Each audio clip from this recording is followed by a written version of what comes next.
आज आपण करणार आहे मटरचे चिले।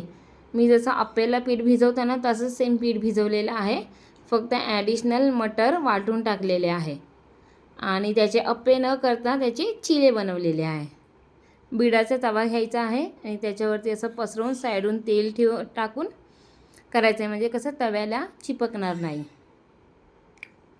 ते लगेच सुटलं जातं, चिपकून राहत नाही।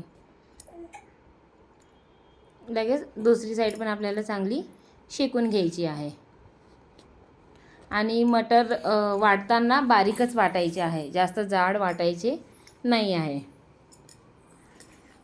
आणि आपले मटर चिले रेडी आहेत। तुम्ही बघू शकता किती छान झालेले आहे। हे झटपट होणार आहे, तुम्ही नाश्त्याला पण करू शकता। Thank you, welcome. व्हिडिओ आवडल्यास सबस्क्राईब करा। आणि माझी मुलगी लई चविष्टपणाने खात होती दह्यासोबत। तुम्ही कशाही सोबत का दही, लोणचं कशाही सोबत खाऊ शकता। त्याच्यात लहान पोरगी पण, ती तिला खाऊ देत नव्हती, तिला पण खायचं होतं।